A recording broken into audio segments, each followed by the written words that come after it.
Salam saudara-saudara sekalian, kali ini saya akan memberikan penjelasan terkait kesalahpahaman di dalam memahami 2 Korintus pasal 3 ayat 17, yaitu tentang Roh Kudus yang katanya itu bukan merujuk kepada pribadi Allah Tritunggal, melainkan itu merujuk kepada karakter Allah yang Maha Kudus. Ini merupakan pemahaman yang salah karena mereka menolak doktrin Tritunggal, yaitu 3 pribadi dalam satu hakikat, sebagai ajaran fundamental Kristen atau denyut jantung Kristen.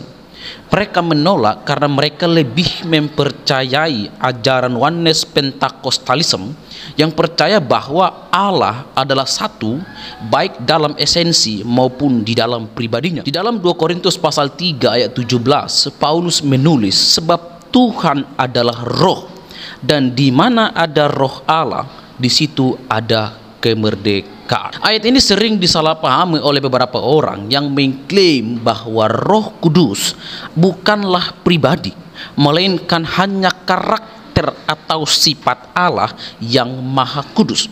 Namun pandangan ini merupakan kesalahan yang sangat fatal yang melanggar ajaran Alkitab tentang Trinitas dan kepribadian Roh Kudus.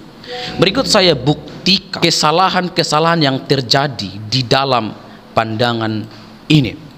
Pertama, Roh Kudus adalah sebagai pribadi. Alkitab secara konsisten menggambarkan bahwa Roh Kudus itu sebagai pribadi, bukan sekedar suatu karakter atau kekuatan impersonal. Berikut beberapa bukti bahwa Roh Kudus adalah pribadi. Pertama, Roh Kudus itu memiliki pikiran, kehendak, dan perasaan. Di dalam 1 Korintus pasal 2 ayat 10 sampai ayat ke-11, di sana Paulus menyatakan bahwa Roh Kudus menyelidiki segala sesuatu termasuk kedalaman pikiran Allah. Ini menunjukkan bahwa roh memiliki kemampuan untuk berpikir. Efesus pasal 4 ayat 30 memberikan peringatan kepada orang percaya agar tidak mendukakan Roh Kudus, yang menunjukkan bahwa Roh Kudus bisa merasakan kesedihan, emosi sebagai ciri pribadi. Yang kedua, memberi perintah dan arahan. Kisah Rasul pasal 13 ayat yang kedua, di sana dinyatakan bahwa Roh Kudus berkata kepada gereja di Antioquia untuk mengutus Paulus dan Barnabas untuk pekerjaan misi. Ini menunjukkan bahwa Roh Kudus memiliki kehendak dan otoritas. Ketiga, berdoa dan memberi kesaksian. Roma pasal 8 ayat 26 sampai 27. Ini memberikan pernyataan bahwa Roh Kudus berdoa dan memohon bagi orang percaya dengan keluhan yang tidak terucap. Ini menunjukkan bahwa Roh Kudus memiliki peran aktif dalam hubungan umat dengan Allah, sesuatu yang hanya dapat dilakukan oleh pribadi, bukan sekedar sip. Selanjutnya, Roh Kudus sebagai bagian dari Trinitas. Kekristenan secara historis mengajarkan bahwa Roh Kudus adalah pribadi ketiga dari Allah Tritunggal, bersama dengan Allah Bapa dan Allah Anak. Pengajaran ini didasarkan pada banyak ayat di dalam Alkitab. Misalnya Matius pasal 28 ayat 19, Yesus memberikan instruksi kepada murid-muridnya untuk membaptis dalam nama Bapa, Anak, dan Roh Kudus, menyamakan Roh Kudus dengan 2 pribadi lainnya di dalam Trinitas, yaitu Bapa dan Anak.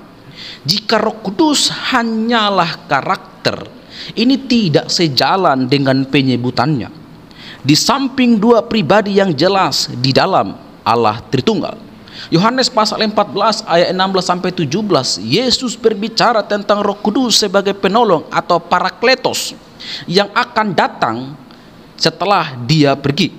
Kata penolong mengacu kepada seorang pribadi yang akan mendampingi, mengajar, dan menuntun, bukan sekedar karakter atau kualitas. Ketiga, kesalahan di dalam memahami 2 Korintus pasal 3 ayat 17. Ketika Paulus mengatakan bahwa Tuhan adalah roh, ia tidak menyatakan bahwa Roh Kudus hanyalah suatu karakter atau sifat Allah.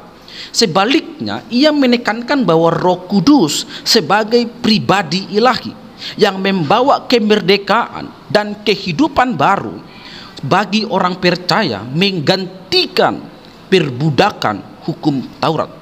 Kesalahan fatal yang terjadi di sini adalah memahami kata roh hanya sebagai atribut moral atau kekudusan, padahal Paulus berbicara tentang Roh Kudus sebagai pribadi yang bekerja untuk memberikan kebebasan dan transformasi kepada orang percaya. Keempat, penolakan terhadap kesatuan Trinitas. Menyangkal kepribadian Roh Kudus berarti menolak doktrin Trinitas yang merupakan inti dari iman Kristen. Ini bukan hanya salah dari sudut pandang teologis, tetapi juga mengabaikan kesaksian Alkitab yang menunjukkan bahwa Allah adalah satu dalam tiga pribadi, yaitu Bapa, Anak, dan Roh Kudus, yang semuanya setara dalam sifat dan peran di dalam karya keselamatan. Kesalahan fatal ini timbul ketika orang gagal memahami ajaran Alkitab tentang Roh Kudus sebagai pribadi di dalam kesatuan Trinitas dan mereduksinya hanya sebagai aspek dari karakter Allah yang Maha Kudus, padahal Roh Kudus adalah pribadi yang aktif dan hidup dalam hubungan dengan umat manusia. Salam, Tuhan Yesus memberkati.